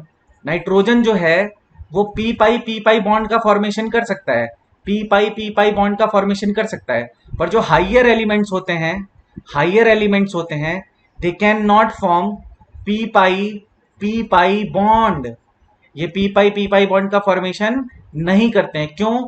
Because atomic orbitals are, because atomic orbitals are large and diffused, large and diffused, अगर लार्ज और डिफ्यूज होंगे तो proper overlapping नहीं होगी, इसीलिए केवल नाइट्रोजन जो है वो एन ट्रिपल बॉन्ड एन का फॉर्मेशन करता है, फास्फोरस जो है वो सिंगल बॉन्ड का फॉर्मेशन करता है। ठीक है, क्लियर रखना ये, क्यों? क्योंकि इसके एटॉमिक ऑर्बिटल क्या होते हैं, लार्ज और डिफ्यूज होते हैं, तो पी पाई बॉन्डिंग पॉसिबल नहीं होती है। तो इसका आंसर यही होगा। देखो, higher electronegativity of nitrogen favours, ये तो गलत है। N2 has valence electron only in bonding and बकवास। Bigger size of phosphorus does not favour the multiple bonds, बात वही है, ठीक है। तो C option is correct. P has preference to, ये गलत है, सब बकवास बातें हैं जो मैंने अभी तुम्हें बताया, यही इसका करेक्ट रीजन है, एनसीईआरटी में गिवन है, ठीक है। आगे बढ़ते हैं। नेक्स्ट क्वेश्चन क्या है, geometrical shape of the complex formed by the reaction of Na+2। देखो, तो Na+2 Cl के साथ रिएक्ट करके क्या बनाएगा, Na+2 + 4Cl minus gives NiCl, NiCl4 -2। तो NiCl4 -2 Na+2 में है, +2 में है, तो मतलब 3D8 होगा। और अगर 3D8 होगा तो यहाँ पे क्या है, वीक फील्ड लिगेंड है। वीक फील्ड लिगेंड है तो इसकी पेयरिंग पॉसिबल नहीं होगी। तो 1 2 3 4 5 6 7 8, दो यहाँ पे मेरा क्या बनेगा, sp3 बनेगा। तो अगर मेरा ये sp3 बनेगा, क्योंकि Cl है तो वीक फील्ड है, Cl इज वीक फील्ड, तो वहां पे पेयरिंग नहीं होगी। और अगर पेयरिंग नहीं होगी तो हमें आउटर ऑर्बिटल से क्या बनाना पड़ेगा, हाइब्रिड ऑर्बिटल। तो ये तो sp3 हो गया पहला वाला, तो वो टेट्राहेड्रल हो जाएगा। तो देखो, एक टेट्राहेड्रल है, ऑक्टाहेड्रल होगा नहीं, गलत। स्क्वायर प्लेनर होगा नहीं, गलत। ऑक्टाहेड्रल एक से भी हम कर सकते थे, पर बाकी भी कर लेते हैं। चलो, Cn माइनस से क्या होगा, Ni, एक से भी हम कर सकते हैं, बस हम डर जाते हैं, -2। और ये है Cn है तुम्हारा स्ट्रॉन्ग फील्ड लिगेंड। अगर ये स्ट्रॉन्ग फील्ड लिगेंड है तो ये पेयरिंग कर देगा, तो एक फ्री मिल जाएगा मुझे। डी में अगर 8 है तो पेयरिंग होगी, तो एक मेरा क्या हो जाएगा, फ्री हो जाएगा। तो यहाँ पे डी भी मिल जाएगा, एस भी मिल जाएगा, और 2 पी भी मिल जाएंगे। तो ये हो जाएगा DsP2, ये हो जाएगा DsP2। तो दूसरे वाले में स्क्वायर प्लेनर होगा, तो देखो टेट्राहेड्रल स्क्वायर प्लेनर। और लास्ट वाला जो होगा वो देखो NiH2O6+2। तो ऑब्वियसली 6, और अगर 6 लिगेंड है तो वो ऑक्टाहेड्रल ही होगा। तो ये हो गया ऑक्टाहेड्रल। तो एक ही ऑप्शन करेक्ट है। मान लो तुम्हें लास्ट वाला नहीं भी पता होता तो कोई फर्क पड़ने वाला नहीं था। तो B option is correct. Next question देखते हैं। The substance X belonging to group 1A gives a pale violet color in the flame test. X is, अब ये तो फ्लेम टेस्ट का क्वेश्चन हो गया, इसके लिए तुम्हें कुछ कलर याद रहेगा तो बहुत ही अच्छा हो जाएगा। जैसे मैं कुछ बता देता हूं, लिथियम का देखो होता है रेड, सोडियम का होता है गोल्डन येलो, ठीक है। इसके बाद जब तुम आओगे लीना की, इसका क्या होता है, ओके पिंक होता है, पिंक बोलते हैं उसको, या लिलैक बोलते हैं, ठीक है। तो ये होता है कलर। और इसी तरह सीजियम का होता है पेल वॉयलेट, इसका होता है पेल वॉयलेट कलर। तो पेल वॉयलेट ही बोला है। ये थोड़ा सा कंफ्यूजिंग क्वेश्चन भी है, क्योंकि लिलैक और पिंक जो है वो ऑलमोस्ट वॉयलेट के ही एक कलर होते हैं, पर यहाँ पे पेल वॉयलेट बोल दिया है, इसलिए इसका आंसर मैं दे रहा हूं CS, मतलब CSCl, ठीक है। तो ये चीज क्लियर रखना। आगे बढ़ते हैं। Next question, which of the following reaction is not involved in Serpex process of leaching of Al2O3 from the white bauxite? ये क्वेश्चन तुम्हारे लिए थोड़ा टफ है, वो मैं बता देता हूं। सरपेक प्रोसेस यूज करते हैं जब सिलिका की इंप्योरिटी प्रेजेंट होती है, किसमें, एल्यूमिना में। तो इसमें देखो होता क्या है, Al2O3 की जब मैं नाइट्रोजन और कार्बन के साथ रिएक्शन कराऊंगा तो बनता है एल्यूमिनियम नाइट्राइड। यह है तुम्हारा एल्यूमिनियम नाइट्राइड। एल्यूमिनियम नाइट्राइड की जब मैं हाइड्रोलिसिस करता हूं तो यहां से बन जाता है AlOH थ्राइस प्लस, ऑब्वियसली यहां पे N है तो ये अमोनिया बनेगा, हटा दो। AlOH थ्राइस को जब मैं हीट करूंगा तो ये बन जाएगा Al2O3 प्लस वाटर, यहां से रिलीज हो जाएगा। तो देखो ये वाला तो करेक्ट है, ये वाला भी करेक्ट है, दो तो हमने देख लिया। और अभी मैंने तुम्हें बताया कि Serpeck process is used when silica impurity is present in bauxite. तो इसमें सिलिका जब कार्बन से रिएक्ट करेगा तो ये बना लेगा CO प्लस सिलिका, यहां से वोलेटाइल फॉर्म में क्या हो जाएगा, रिमूव हो जाएगा। तो ये वाली रिएक्शन, ये वाली रिएक्शन और ये वाली रिएक्शन, ये तीनों होती है, पर ये नहीं होती है, तो ये ऑप्शन नहीं हो सकता। हमसे इनकरेक्ट पूछा है तो हमको इनकरेक्ट बताना है। Which of the following reaction is not involve तो ये वाली इन्वॉल्व नहीं होती है, बाकी सारी इन्वॉल्व होती है। इसको हम बोलते हैं सरपेक प्रोसेस। ठीक है, तो अगर तुम्हें ये नहीं पता है तो प्लीज एक बार इसको कॉपी पे नोट कर लेना, ये पूछा जा सकता है, ये एनटीए के पेपर में से उठाया है मैंने, तो पूछा जा सकता है फिर से। नेक्स्ट क्वेश्चन लेते हैं, अच्छा क्वेश्चन है। इसमें पूछा है बताओ विच of the following is correct. Question, क्योंकि वो क्वेश्चन बहुत बड़ा था तो वो कट गया है, तो मैं बता दूं, ये तुम्हारा सिनर्जिक बॉन्डिंग का क्वेश्चन है। Synergic bonding. अब सिनर्जिक बॉन्डिंग में याद दिला देता हूं क्या होता है। देखो, नॉर्मली जो मेटल होते हैं, नॉर्मली जो मेटल होते हैं वो एक्सेप्ट करते हैं क्या, लिगेंड से लोन पेयर, तो वो चीज तो होती है। पर अगर मेटल के पास एक्स्ट्रा इलेक्ट्रॉन हो और लिगेंड का के पास anti bonding electron low energy level का प्रेजेंट हो, तो मेटल भी उसको इलेक्ट्रॉन क्या करने लगता है, प्रोवाइड करने लगता है।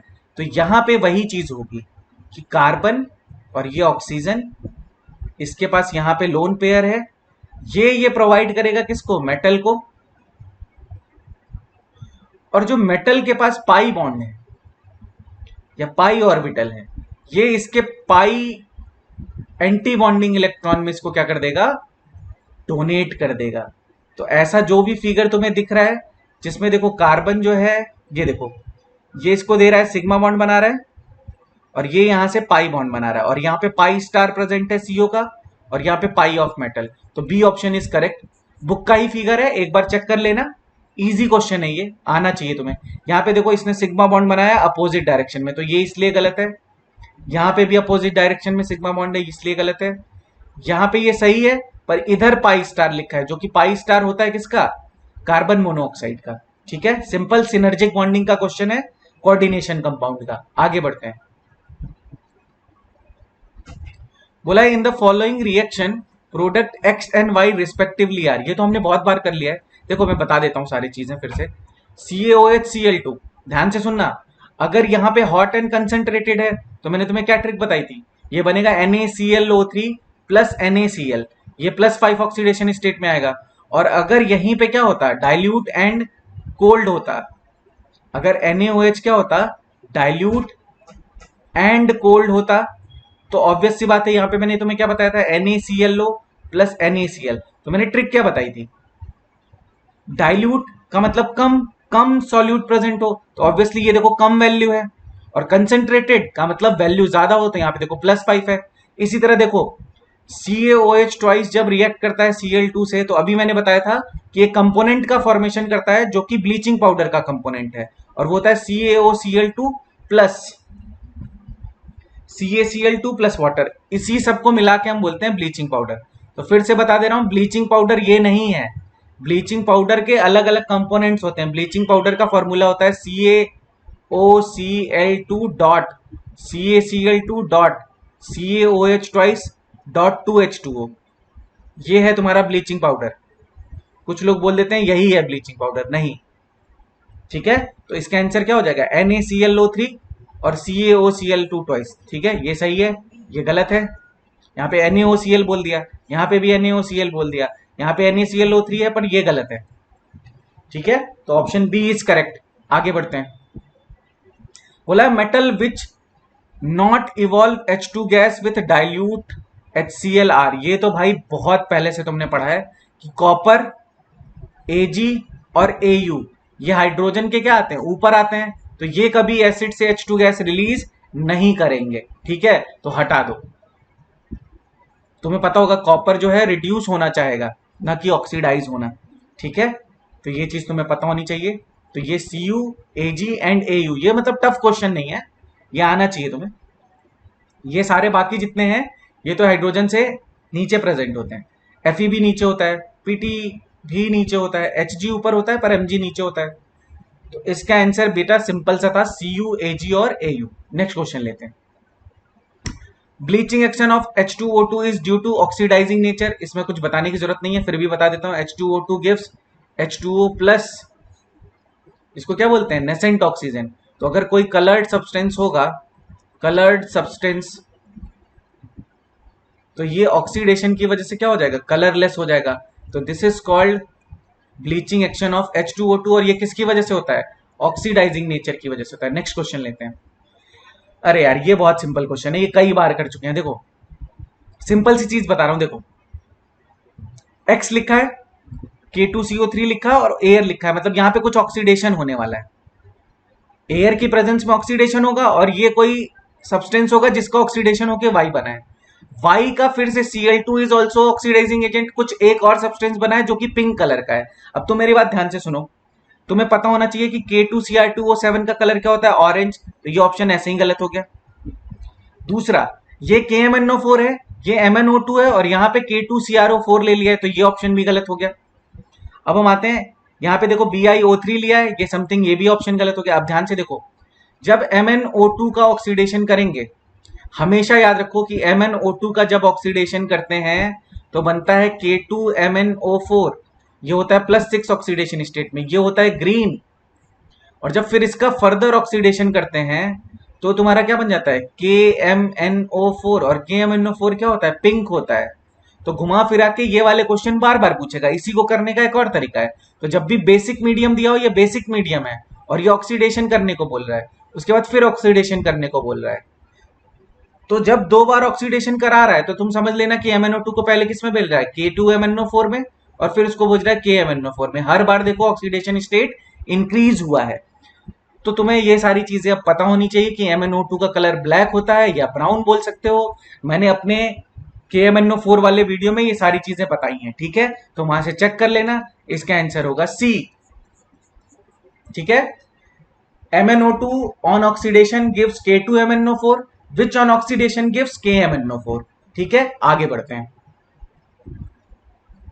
देखो क्या बोला है, NaNLi are placed in dry air we get.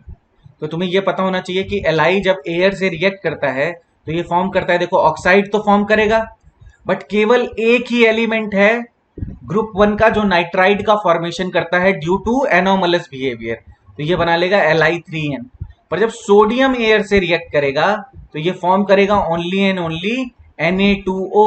तो अब तुम देख लो कौन सा आंसर मैच कर रहा है। देखो NaOH Na2O, ड्राई एयर है, ड्राई एयर में वाटर प्रेजेंट नहीं होगा तो NaOH बनने का कोई चांस नहीं है। Na2O बन सकता था, Li2O बन सकता था, तो ये ऑप्शन गलत।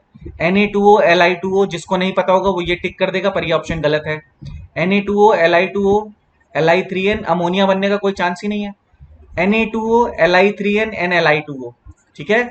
याद रखना, लिथियम नाइट्राइड का फॉर्मेशन होता है, ग्रुप 1 का कोई और एलिमेंट नाइट्राइड का फॉर्मेशन नहीं करता है। रीजन कि ये लिथियम जो है सोडियम, बेरिलियम और मैग्नीशियम डायगोनल रिलेशनशिप शो करता है, किसके साथ, मैग्नीशियम के साथ, और मैग्नीशियम नाइट्राइड का फॉर्मेशन करता है और लिथियम भी नाइट्राइड का फॉर्मेशन करता है। आगे बढ़ते हैं, नेक्स्ट क्वेश्चन लेते हैं। IUPAC ने पूछा है, सबको आता है, मैं लिख के दिखा दे रहा हूं एक बार जल्दी से। PT NH3 ट्वाइस, ऑप्शन यहां पे कटे हुए हैं इसलिए मैं लिख के दिखा रहा हूं।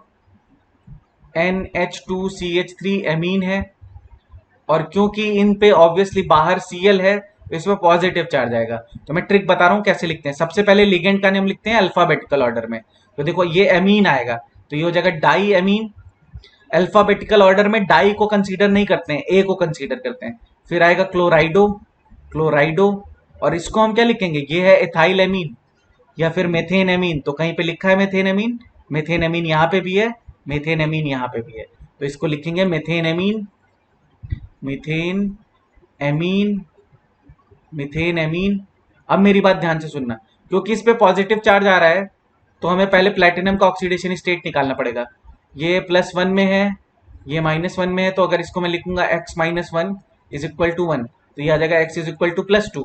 तो प्लेटिनम +2 में प्रेजेंट है, और ऑब्वियसली जब ये पॉजिटिव चार्ज आता है कॉम्प्लेक्स पार्ट पे तो हम सिंपल नेम लिखते हैं किसका, प्लेटिनम 2, और लास्ट में आएगा क्लोराइड। तो जो ऑप्शन मैच करेगा तुम कर लेना, मैंने यहाँ पे पूरा नेम लिख दिया है, ठीक है।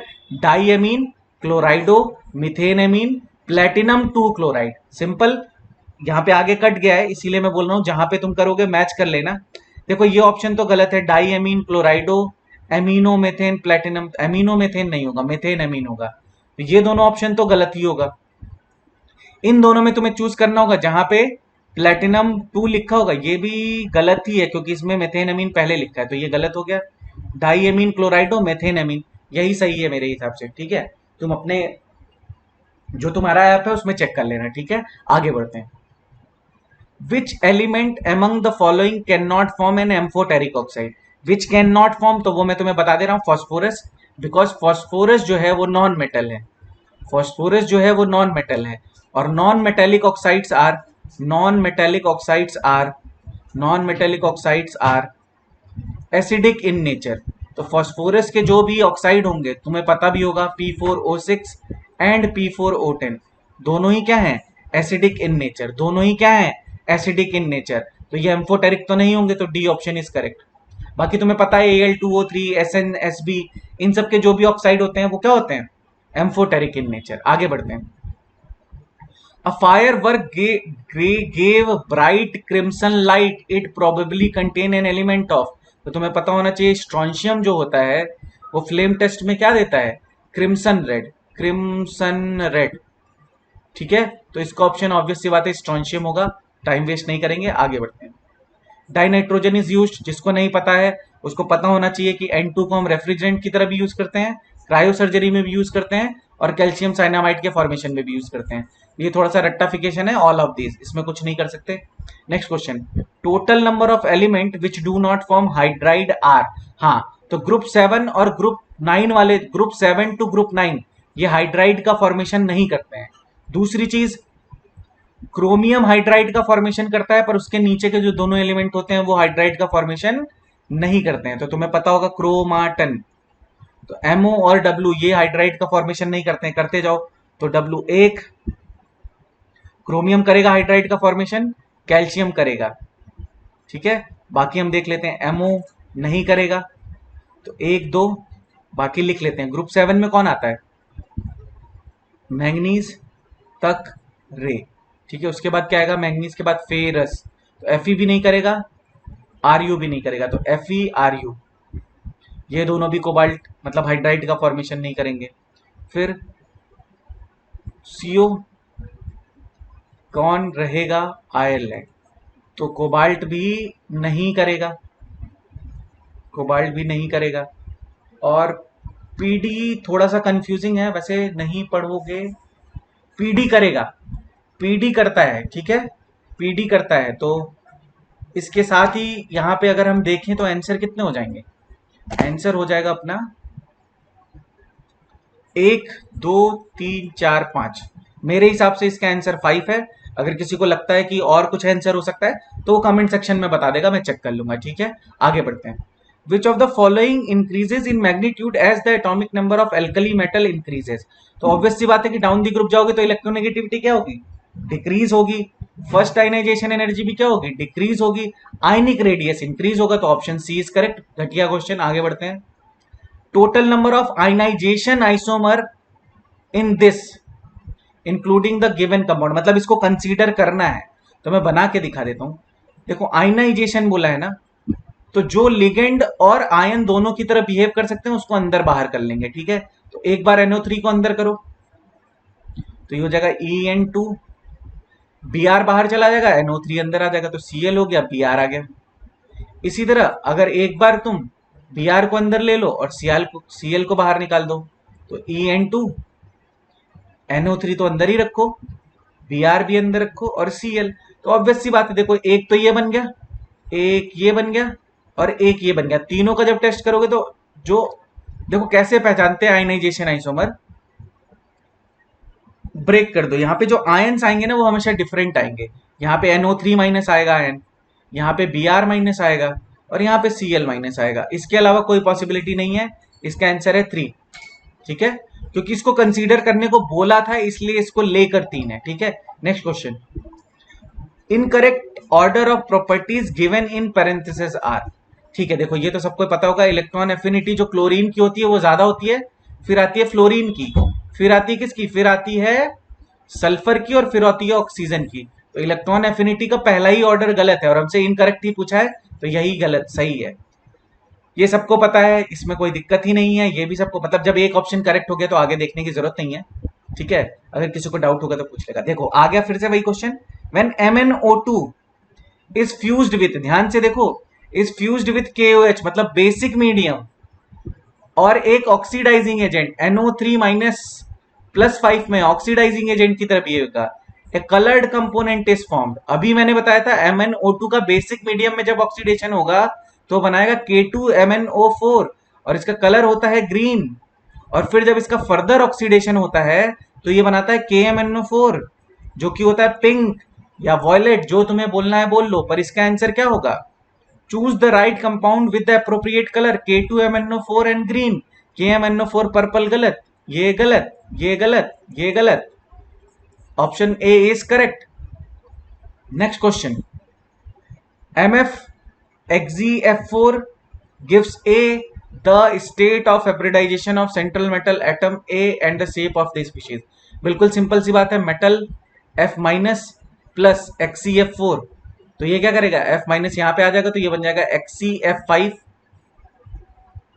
ऑब्वियसली एक्स्ट्रा इलेक्ट्रॉन आएंगे तो ये आएगा निगेटिव चार्ज, तो Xe को एक निगेटिव चार्ज दोगे तो उस पर आ जाएगा 9 इलेक्ट्रॉन और यहाँ पे 5 बॉन्ड बन जाएगा, तो ये मैं 5 बॉन्ड बना देता हूं और इसमें आएंगे 2 लोन पेयर। तो बताओ इसको हम क्या बोल सकते हैं? एक तो देखो इसका स्टेरिक नंबर कितना होगा, इसका स्टेरिक नंबर होगा 1 sigma, 2 sigma, 3 sigma, 4 sigma, 5 sigma, तो 5 + 2 लोन पेयर 2 तो 7। तो इसका मतलब हाइब्रिडाइजेशन तो पक्का है कि sp3d3 होगा। तो पहले तुम चेक करो, यहाँ पे sp3d3, यहाँ पे sp, तो ये गलत, ये गलत। डिस्टॉर्टेड ऑक्टाहेड्रल नहीं हो सकता क्योंकि उसमें तो 6 सिग्मा बॉन्ड होने चाहिए, इसको मैं बोलूंगा पेंटागोनल प्लेनर, तो सी ऑप्शन इज करेक्ट। तो जिनको भी जो चीज नहीं पता है वो नोट करते जाएंगे, ठीक है? ये मतलब बैठ के देखना नहीं है वीडियो बस। Next question, hydrogen has 3 isotope A, B and C।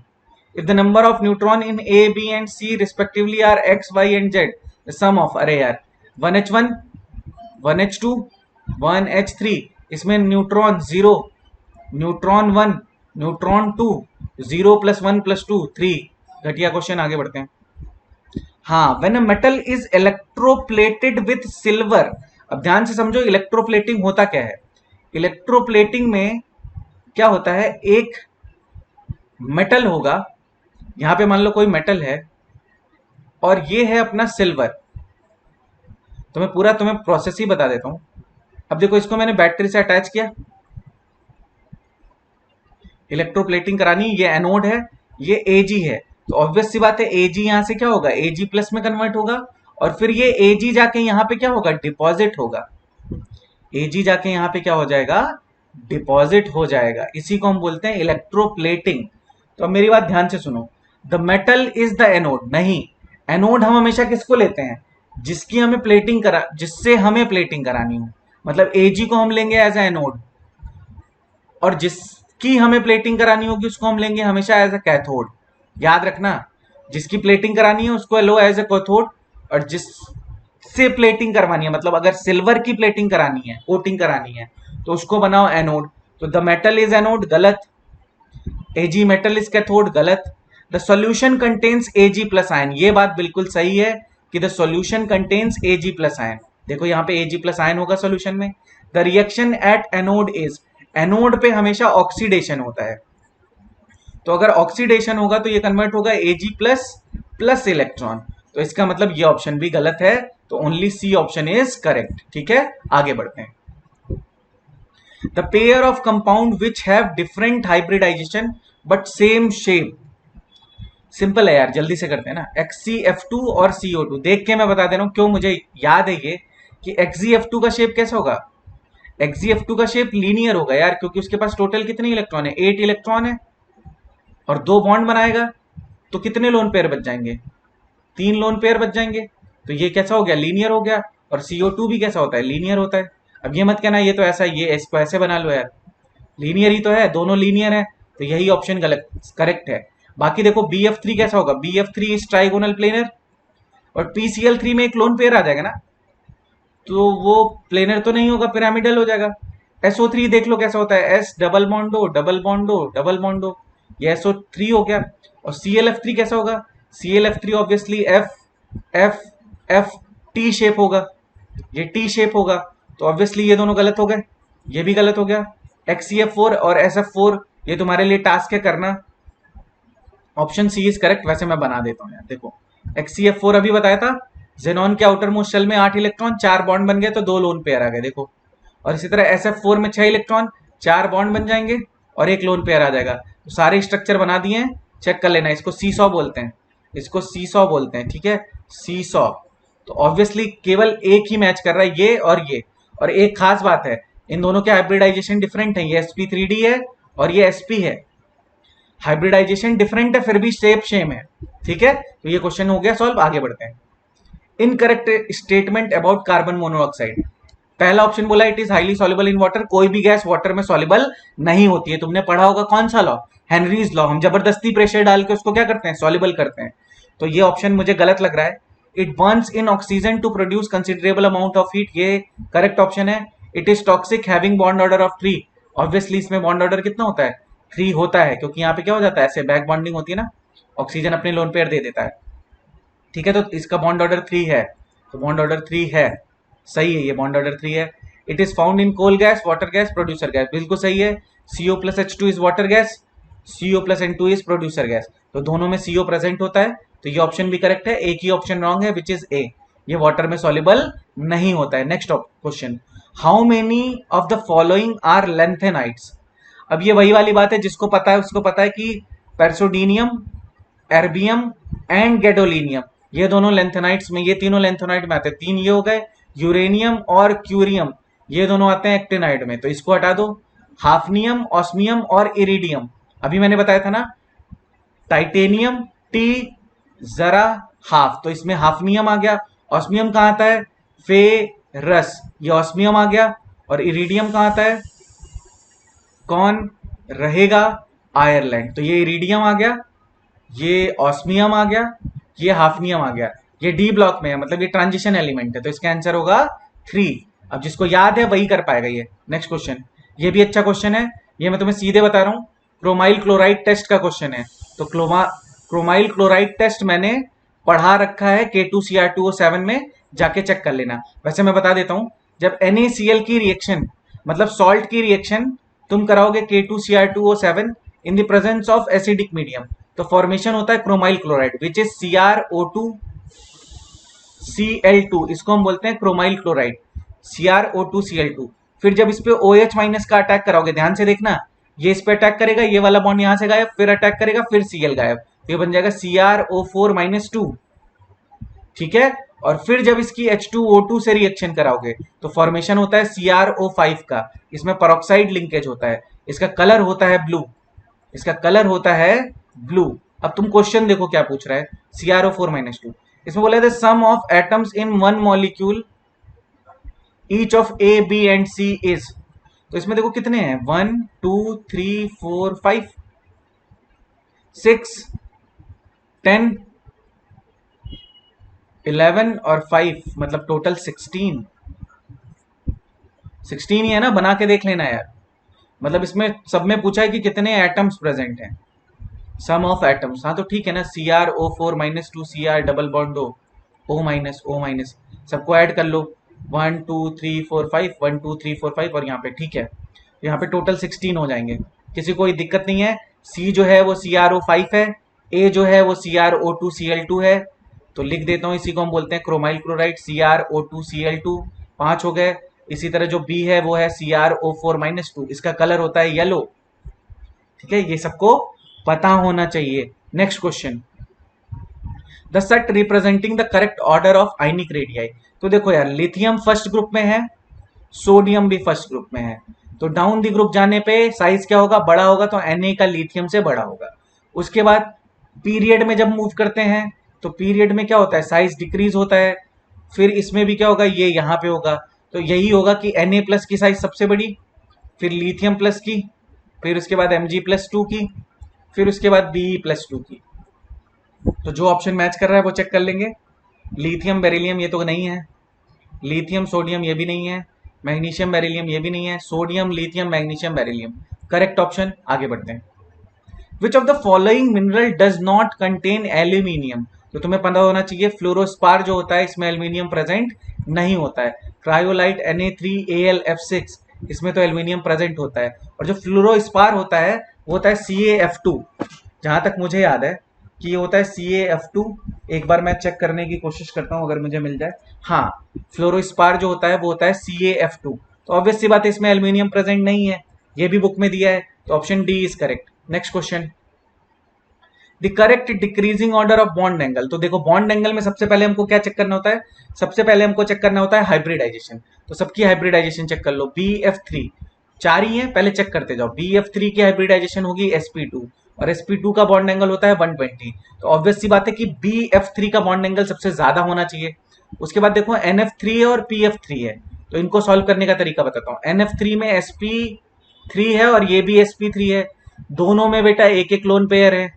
तो अब हमें देखना पड़ेगा, जब सब कुछ सेम हो गया, लोन पेयर का नंबर भी सेम हो गया और हाइब्रिडाइजेशन भी सेम हो गया, तो अब देखो क्या चेक करते हैं। अब मेरी बात बहुत ध्यान से सुनना, जिसकी इलेक्ट्रोनेगेटिविटी ज्यादा होगी, जिसके सेंट्रल मेटल की इलेक्ट्रोनेगेटिविटी ज्यादा होगी, वो इलेक्ट्रॉन को अपने क्लोज रखेगा, और जितना क्लोज रखेगा उतना बॉन्ड एंगल क्या होगा, ज्यादा होगा।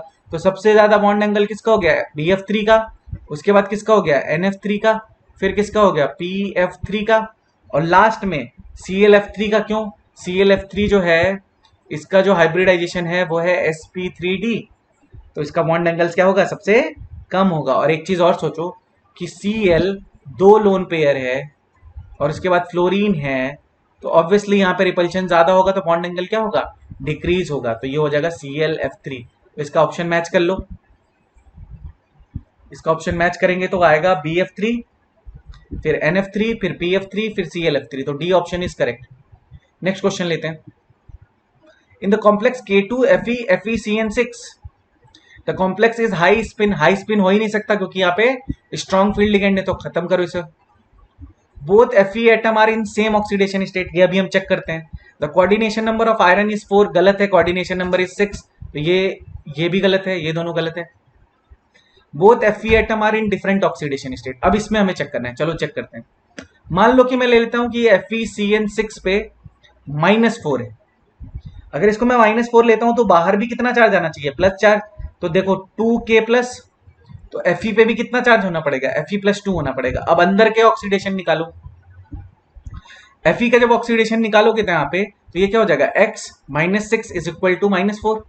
6 उधर जाएगा तो x इज इक्वल टू +2, तो ये +2 ऑक्सीडेशन स्टेट में प्रेजेंट होगा। अच्छा मान लो कि अगर मैं बोलूं कि नहीं Fe+3 में प्रेजेंट है बाहर वाला, तो अगर एक चीज समझो 2K प्लस होगा और ये Fe+3 होगा, तो पूरे पे ओवरऑल चार्ज कितना होगा, -5।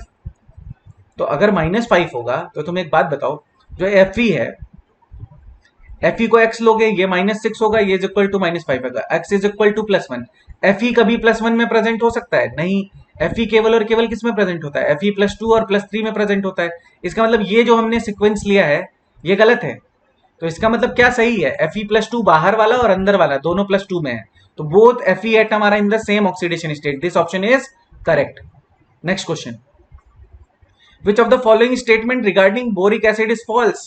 पहला ही गलत है, this acid act as tribasic acid, गलत। It has a planar structure, सही, क्योंकि इसमें हाइड्रोजन बॉन्डिंग होती है। It acts as monobasic acid, सही है, मोनोबेसिक एसिड है ये, और लुईस एसिड है ये। तीसरा, it is soluble in hot water, बिल्कुल सही। तो ट्राइबेसिक एसिड नहीं है ये, पहली चीज तो यही याद रखना। तो ये गलत है।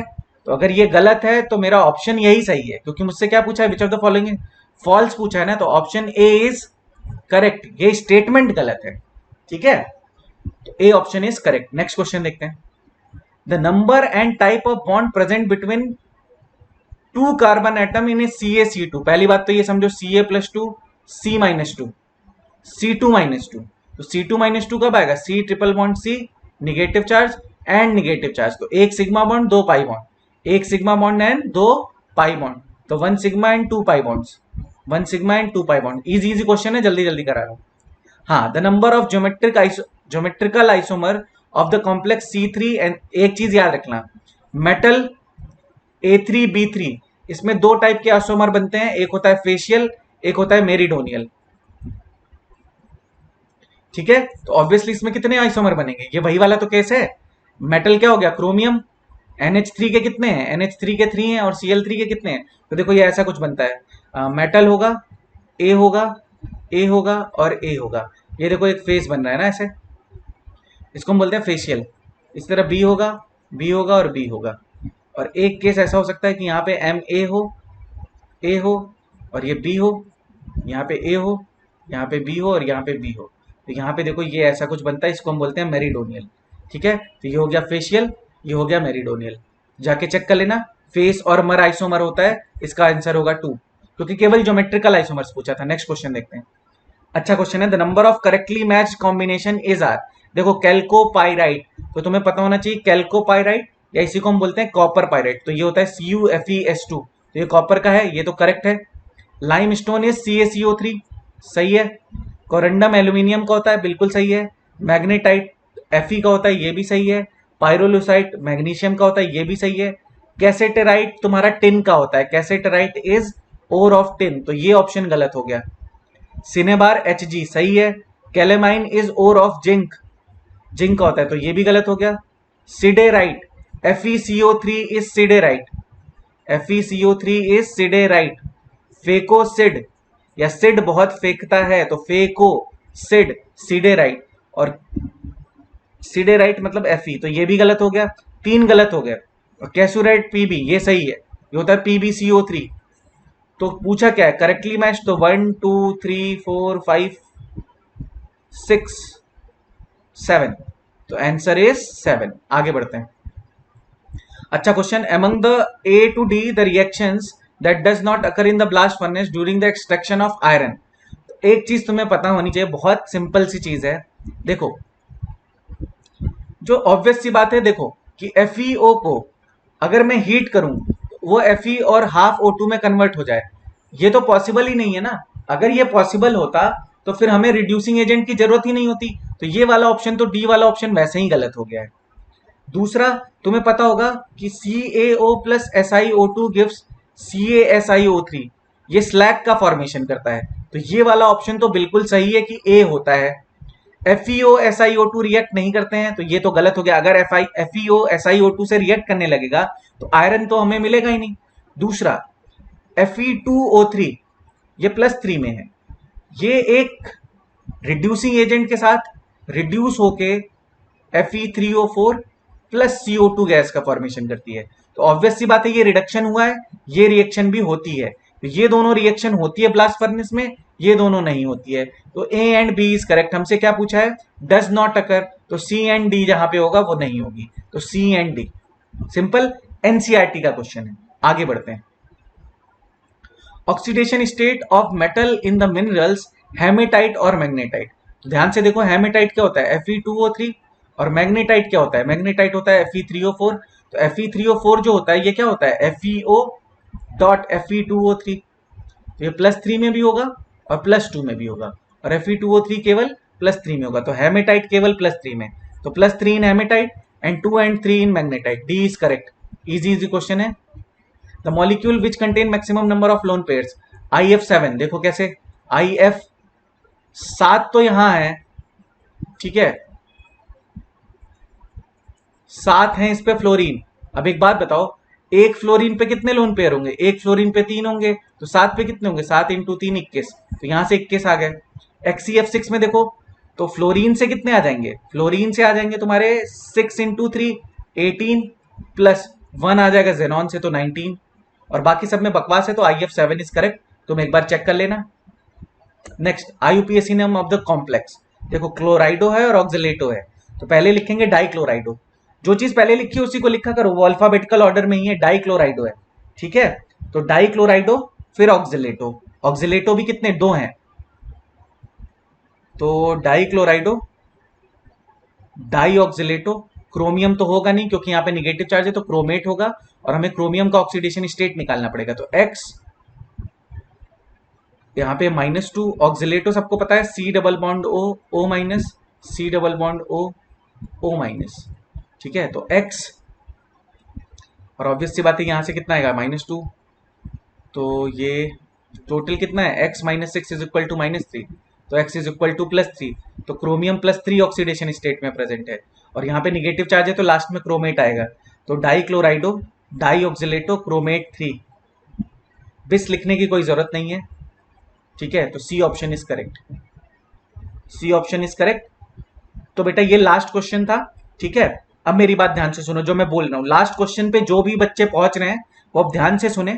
मैं एक सजेशन चाह रहा हूं कि एक मैं सोच रहा हूं कि क्रैश कोर्स जो है वो ऑर्गेनिक केमिस्ट्री, इनऑर्गेनिक केमिस्ट्री और फिजिकल केमिस्ट्री का शुरू किया जाए, जिसमें हम क्विक रिवीजन करें कि स्टार्टिंग के 15 डेज में पूरी ऑर्गेनिक केमिस्ट्री कवर कर ली, फिर उसके बाद वाले 15 डेज में इनऑर्गेनिक केमिस्ट्री कर ली, फिर उसके बाद की 15 डेज में फिजिकल केमिस्ट्री कर ली। तो मुझे कमेंट सेक्शन में बताओ कि क्या ऐसा करना सही है। अगर तुम लोग वो वीडियोस यूज करोगे तो फिर मैं वो वीडियोस बनाना शुरू करूं, और अगर नहीं करोगे तो फिर बनाने का कोई फायदा नहीं है। तो अगर मुझे 25 to 30 कमेंट्स मिलेंगे यस के, तो फिर मैं वो वीडियोस बनाना शुरू करूंगा, नहीं तो फिर मैं वो वीडियोस नहीं बनाऊंगा, यही वाले वीडियोस बनाऊंगा। ठीक है, तो आज के लिए इतना बहुत है, यहां पे हम फिनिश करते हैं। ये पार्ट 1 था, पार्ट 1 हमने कवर कर लिया है। कल मैं पार्ट 2 डाल दूंगा इसका, तो आज तुम पार्ट 1 कवर कर लेना। आज के लिए इतना ही, वीडियो यहीं पे फिनिश करते हैं। Thank you so much for all the love and appreciation. Signing off, bye bye, thank you so much.